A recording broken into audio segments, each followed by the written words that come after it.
بسم اللہ الرحمن الرحیم۔ السلام علیکم، welcome back to my YouTube channel سنہری باتیں ود مومنہ۔ امید کرتی ہوں کہ آپ سب لوگ بالکل ٹھیک ہوں گے اور خیریت سے ہوں گے۔ ویورز، میرا آج کا موضوع ہے کہ جنت میں اپنے ماں باپ سے کیسے ملاقات ہوگی، وہ منظر کیسا ہوگا، جنت میں کن کن رشتہ داروں سے ملاقات ہوگی، یہ جاننا ہر مسلمان کے لیے ضروری ہے۔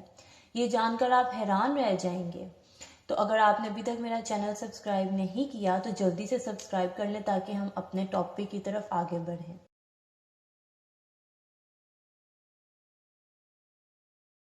ویورز، کسی بھی انسان کے لیے دنیا میں سب سے زیادہ پاکیزہ اور محبت کرنے والا رشتہ اس کے ماں باپ کا ہوتا ہے۔ اس کے بعد انسان کے سگے بہن بھائی اور پھر دوسرے رشتہ دار آتے ہیں۔ ویورز، جنت ایک ایسی شاندار اور بے مثال جگہ ہے جو اللہ عز و جل نے ایمان والوں کے لیے بنائی ہے، اور اس میں ایسی نعمتیں رکھی ہیں جو نہ کسی آنکھ نے دیکھی ہے، نہ کسی کان نے سنی ہے اور نہ کسی دل میں ان کا خیال آیا ہے۔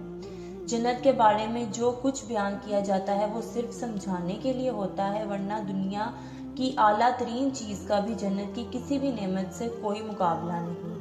لیکن اب سوال یہ ہے کہ کیا انسان کی نہ ختم ہونے والی زندگی میں بھی ہمارے لیے یہ اہم اور پاکیزہ رشتے کیا ہمارے ساتھ ہوں گے؟ یعنی یہ سوال اکثر ہمارے ذہنوں میں آتا ہے کہ دنیا میں ہمارا سب سے عظیم رشتہ یعنی ہمارے ماں باپ کیا جنت میں بھی ہمارے ساتھ ہوں گے، یا ہماری ماں ہمارے ساتھ جنت میں ہوگی یا ہمارا باپ؟ تو آئیے احادیث کی روشنی میں اس سوال کا جواب تلاش کرتے ہیں۔ احادیث میں ہے کہ جب کوئی روح علیین میں پہنچتی ہے تو وہاں پر موجود روحیں اس سے ملنے آتی ہیں اور دنیا میں اپنے رشتہ داروں کے بارے میں معلوم کرتی ہیں۔ اس طرح سے جب کوئی انسان مرنے کے بعد علیین میں پہنچتا ہے تو اس کے رشتہ دار اس سے ایسے ملتے ہیں جیسے کسی دور دراز سے آنے والے مسافر سے ملاقات کی جاتی ہے۔ دونوں روحیں آپس میں مل کر بہت خوش ہوتی ہیں۔ ارشاد باری تعالیٰ ہے کہ اے میرے بندو، آج تم پر نہ کوئی خوف طاری ہوگا اور نہ تم غمگین ہوگے۔ میرے وہ بندے جو ہماری آیتوں پر ایمان لائے تھے اور فرما بردار رہے تھے، تم بھی اور تمہاری بیویاں بھی خوشی سے چمکتے چہروں کے ساتھ جنت میں داخل ہو جاؤ۔ ان کے آگے سونے کے پیالے اور گلاس گردش میں لائے جائیں گے۔ اس جنت میں وہ ہر چیز کی جس کی وہ خواہش کرتے ہیں ان کے دلوں میں خواہش تھی اور وہ اپنی آنکھوں سے اس ہر چیز کی لذت کو حاصل کریں گے۔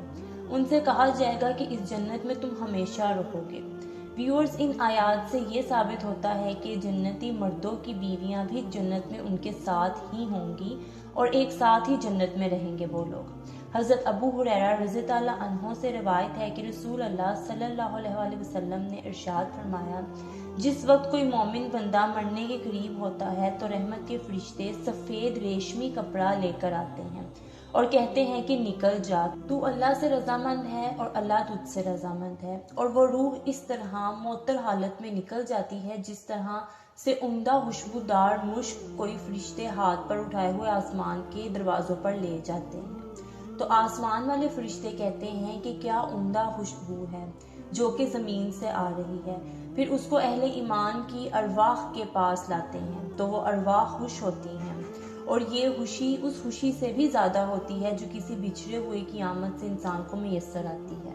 پھر وہ پہلے سے موجود مومنین اس نئے آنے والے سے دریافت کرتے ہیں کہ فلاں آدمی نے کیا کیا اور فلاں آدمی کا کیا ہوا، یعنی جس شخص کو دنیا میں چھوڑ کر گئے تھے اب وہ کس طرح کے کاموں میں مشغول ہے۔ ویورز، پیارے نبی حضرت محمد صلی اللہ علیہ وآلہ وسلم نے فرمایا کہ تمہارے اعمال تمہارے ان رشتہ داروں اور خاندان والوں کے سامنے جو آخرت میں یعنی عالم برزخ میں ہیں پیش کیے جائیں گے۔ اگر نیک اعمال ہوں گے تو وہ خوش ہوتے ہیں، اسی طرح گناہ گار شخص کے اعمال بھی پیش ہوتے ہیں۔ مختلف روایات سے معلوم ہوتا ہے کہ جنت میں مختلف رشتہ دار ایک دوسرے کو پہچانتے ہوں گے اور ان میں سے بعض کو ایک ساتھ بھی رکھا جائے گا۔ سورہ طور کی آیت نمبر 21 میں اللہ تعالیٰ کا فرمان ہے، اور جو لوگ ایمان لائے اور ان کی اولاد نے بھی ایمان میں ان کی پیروی کی تو ان کی اولاد کو ہم انہی کے ساتھ شامل کر دیں گے اور ان کے عمل میں سے کسی چیز کی کمی نہیں کریں گے۔ حضرت ابن عباس رضی اللہ عنہ سے مروی ہے کہ بے شک اللہ تعالیٰ مومن کی آنکھوں کو ٹھنڈا کرنے کے لیے اس کی اولاد کو اصل مقام بلند کر کے اس کے پاس اس کے درجے میں پہنچا دیں گے۔ پھر آپ صلی اللہ علیہ وسلم نے یہ آیت تلاوت فرمائی، اور جو لوگ ایمان لائے ہیں اور ان کی اولادوں نے بھی ان کی پیروی کی تو ان کی اولادوں کو ان کے ساتھ رکھا جائے گا۔ جو لوگ جنت میں جائیں گے تو وہ یقیناً نیک لوگ ہوں گے جنہوں نے اس دنیا میں نیک اعمال کیے ہوں گے، جبکہ ایسے لوگ بھی ہوں گے جنہوں نے گناہ کیے ہوں گے لیکن وہ اپنے گناہوں پر شرمندہ ہوں گے اور شرمندہ ہو کر اس دنیا میں ہی اللہ سے اپنے گناہوں کی معافی مانگ لی ہوگی اور سچے دل سے توبہ استغفار کی ہوگی تو اللہ تعالیٰ ان کو معاف فرما کر جنت میں داخل کریں گے۔ جنت ایک امن اور سکون کی جگہ ہوگی جہاں منفی خیالات اور غم اور غصے کی کوئی گنجائش نہیں ہوگی، جیسا کہ سورہ بقرہ کی آیت نمبر 25 میں ارشاد باری تعالیٰ ہے، اور جو لوگ ایمان لائے نیک عمل کرتے رہے ان کو خوشخبری سنا دو، ان کے لیے جنت کے باغ میں جن کے نیچے نہریں بہہ رہی ہیں، جب انہیں ان میں سے کسی قسم کا میوہ کھانے کو دیا جائے گا تو کہیں گے کہ یہ تو وہی ہے جو ہم کو پہلے بتایا گیا تھا،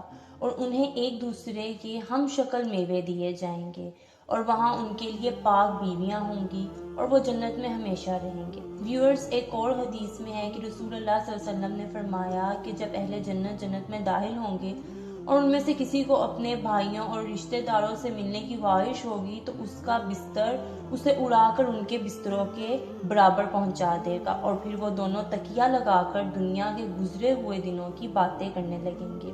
امام اسقلانی فرماتے ہیں کہ یہ کہا گیا کہ آپ صلی اللہ علیہ وسلم صرف آخرت کے امور میں ہنسا کرتے تھے۔ اگر کوئی معاملہ دنیا سے متعلق ہوتا تو اس پر آپ صلی اللہ علیہ وسلم صرف تبسم فرمایا کرتے تھے۔ رسول اللہ صلی اللہ علیہ وسلم نے فرمایا کہ جو آدمی سب سے آخر میں جنت میں داخل ہوگا وہ گرتا ہوا اور گھسیٹتا ہوا دوزخ سے اس حالت سے نکلے گا کہ دوزخ کی آگ اسے جلا رہی ہوگی۔ پھر جب وہ دوزخ سے نکل جائے گا تو پھر دوزخ کو پلٹ کر دیکھے گا اور دوزخ سے مخاطب ہو کر کہے گا کہ بڑی بابرکت ذات ہے جس نے مجھے تجھ سے نجات دی، اور اللہ تعالیٰ نے مجھے وہ نعمت عطا فرمائی ہے کہ اولین اور آخرین میں سے کسی کو وہ نعمت نہیں عطا فرمائی۔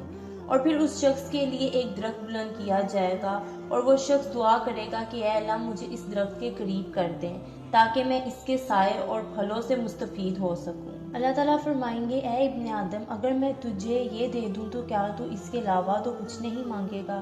تو وہ شخص کہے گا کہ نہیں میرے پروردگار۔ پھر اللہ تعالیٰ اس کو اس درخت کے قریب کر دیں گے اور وہ اس درخت کے پھلوں سے پانی پیے گا اور پانی حاصل کرے گا اور اپنی پیاس بجھائے گا، اور وہ شخص جنت میں ایسی ایسی نعمتیں دیکھے گا کہ پھر وہ صبر نہ کر سکے گا۔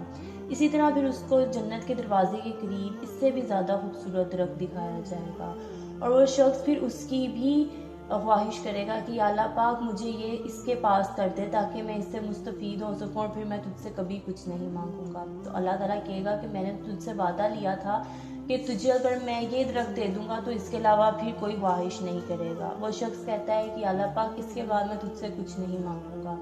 اللہ تعالیٰ پھر اس کو وہ درخت کے بھی پھلوں سے مستفید کرے گا۔ اسی طرح پھر اس شخص کو جنت کے اندر اس پچھلے درخت سے بھی زیادہ خوبصورت درخت دکھایا جائے گا۔ پھر وہ شخص دوبارہ اللہ تعالیٰ سے کہے گا کہ یا اللہ پاک مجھے اس کی نعمتوں سے نواز دے، تو اللہ تعالیٰ کے فرمائیں گی کہ تو نے تو مجھ سے وعدہ کیا تھا کہ تو مجھ سے اس کے بعد کچھ نہیں مانگے گا۔ تو وہ شخص کہے گا کہ میں اس کے بعد کچھ نہیں مانگوں گا، میں چاہتا ہوں کہ تو مجھے جنت میں کسی بھی طرح داخل کر دے۔ یہ وہ دوزخ سے نکلنے والا آخری شخص ہوگا جس کی اللہ تعالیٰ سے یہ گفتگو ہوگی۔ پھر اللہ تعالیٰ اسے جنت میں بھی داخل کر دیں گے۔ یعنی انسان کی فطرت جیسے دنیا میں ہے کہ وہ بہتر سے بہترین کی تلاش اور خواہش میں رہتا ہی ہے، اسی طرح اللہ تعالیٰ انسان کی فطرت سے بخوبی واقف ہے، لیکن اللہ تعالیٰ اپنے وعدوں کا پکا ہے۔ اللہ عز و جل سے دعا ہے کہ ہمیں بھی دنیا کی آزمائش میں کامیاب و کامران فرما کر جنت میں داخل فرمائے، آمین ثم آمین۔ تو ویورز یہ تھی میرا آج کا ٹاپک، اگر آپ کو پسند آیا ہو تو اس کو لائک شیئر سبسکرائب میرے چینل کو لازمی کیجیے گا، اس کے ساتھ ساتھ بیل آئیکن کے بٹن کو دبانا بھی مت بھولیے گا، اور مجھے بھی اپنی دعا میں ضرور یاد رکھیے گا۔ جزاک اللہ۔